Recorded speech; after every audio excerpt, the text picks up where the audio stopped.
Now that the business is over, we want to start with the Special Achievement Award. Andrew Cohen is joining me to present the award to Michael Posner. Michael Posner is the recipient of the Special Achievement Award for everything that he's accomplished to further Jewish writing and culture. Most recently, he published Leonard Cohen, Untold Stories, a definitive 3-volume biography chronicling the full breadth of Cohen's extraordinary life. Michael Posner is an award-winning writer, playwright, journalist, and the author of 7 books, including the Mordechai Richler biography, The Last Honest Man, which won a Canadian Jewish Book Award. This summer, I went to see Dead End, the mystery play he wrote that ran to rave reviews at the Harold Green Theatre at the downtown JCC. It was a tour de force. He was an editor and writer for Maclean's Magazine, the Financial Times of Canada, and the Globe and Mail. How he has the energy and the time for everything, I'll never know. Most important to me, he's one of the founders of the Canadian Jewish Literary Awards. And Andrew has more to say. Thank you.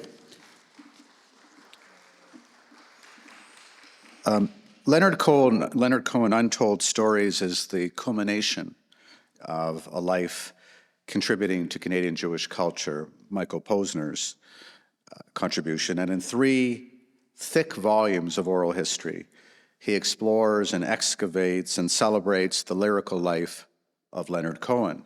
There have been, as we know, much exploration of that life in film, in documentary, in memoir, and in biography, but never something quite like this.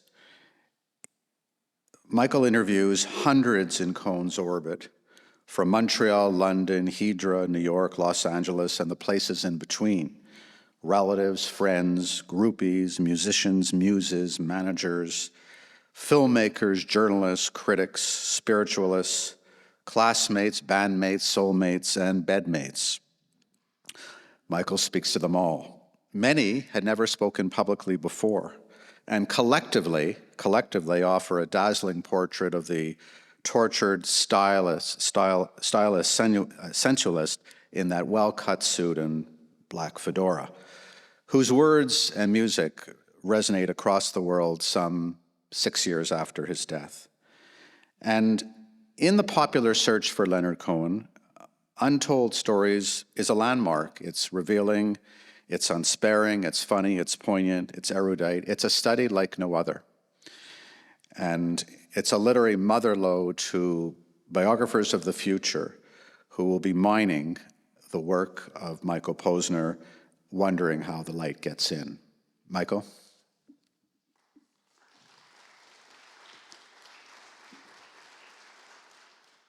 Thank you, Edward. Thank you, Andrew, for those very kind and generous words. If even half of them were true, I'd be a very happy man. A deep thank you as well to all the other jurors. I know the labor that was involved in reading the 50 or 60 or 70 books that are submitted each year. A labor of love, of course, but labor nonetheless.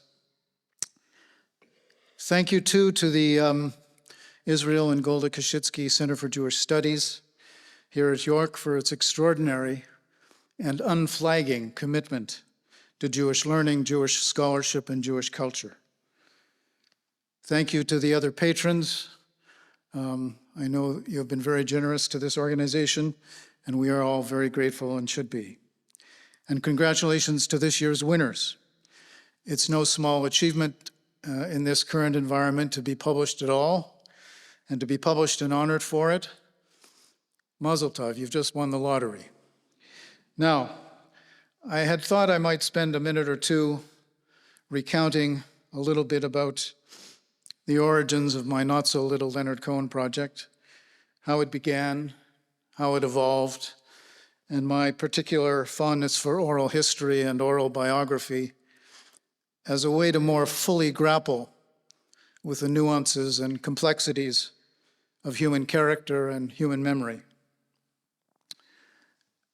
But in light of recent events in Israel and the Middle East, and in view of the ever-darkening world that I think we all now inhabit, I thought I might say that my enduring obsession with Leonard Cohen and Mordecai Richler seems to pale in significance, as well it should.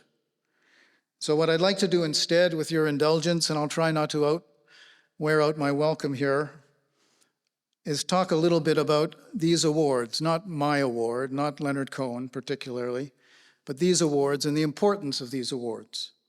Because I think we might be forgiven for asking or attempting to ask, what is it that we're doing here today in Toronto, thousands of miles away from where Jewish lives are literally on the line as we meet?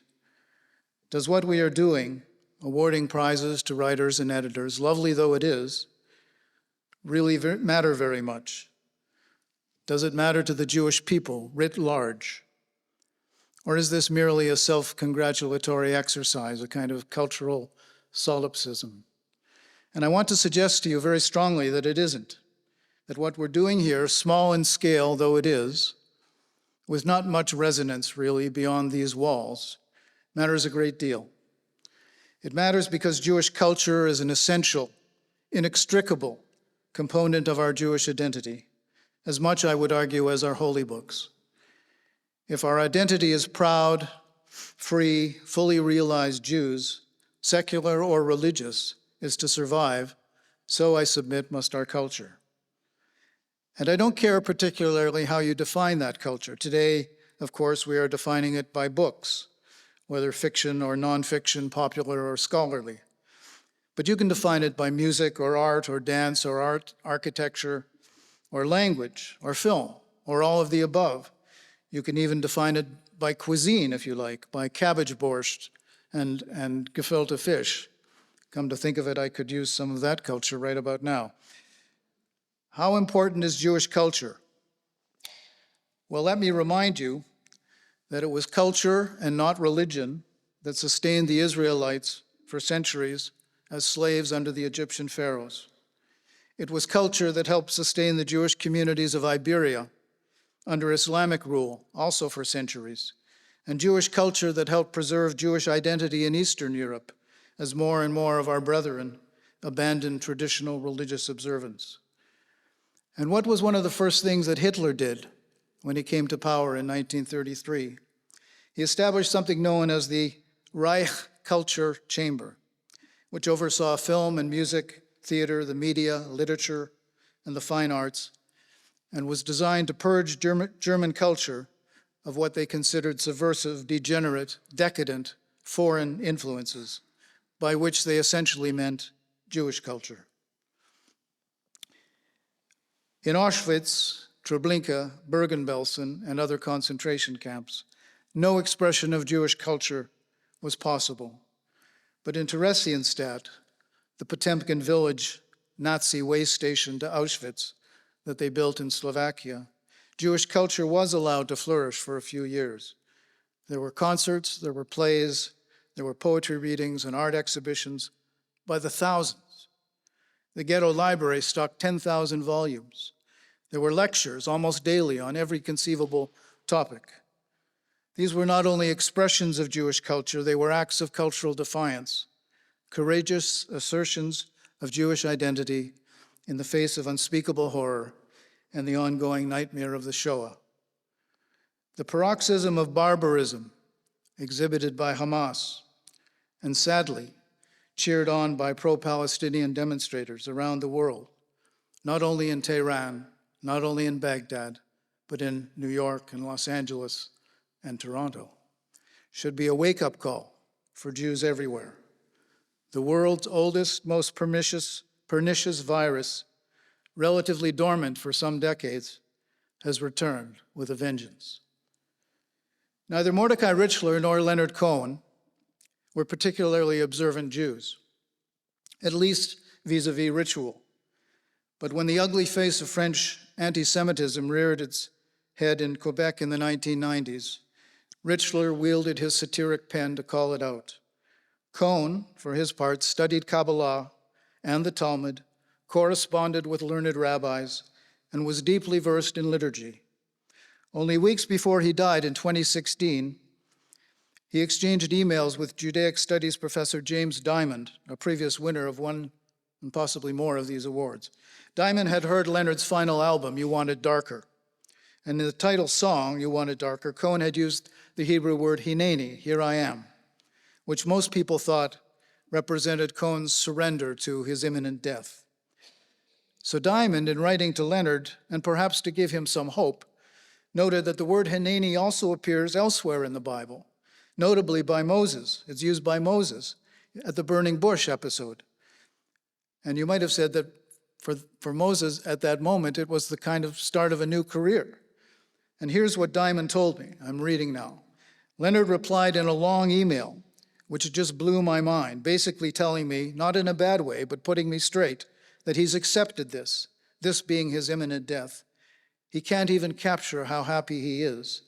And he responded to my Moses spiel by saying, and this is really genius, Jim, as I recall, after Moses said hineni, didn't God sneak into his tent and try to kill him? And there is a very cryptic passage in Exodus, chapter 4, verse 24 to 26, in which an angel comes to kill Moses. That really put me in my place, says Jim, saying that he didn't really need any consolation. So Leonard Cohen, weeks away from death, down to 100 pounds, in excruciating pain, can still retrieve an obscure passage from the Bible to debate a rabbi with. In Los Angeles, in his final years, he used to go Friday nights to a Korean restaurant with his family and friends, and he would bring challah and candles and wine and say the blessings, and then have some Korean beef.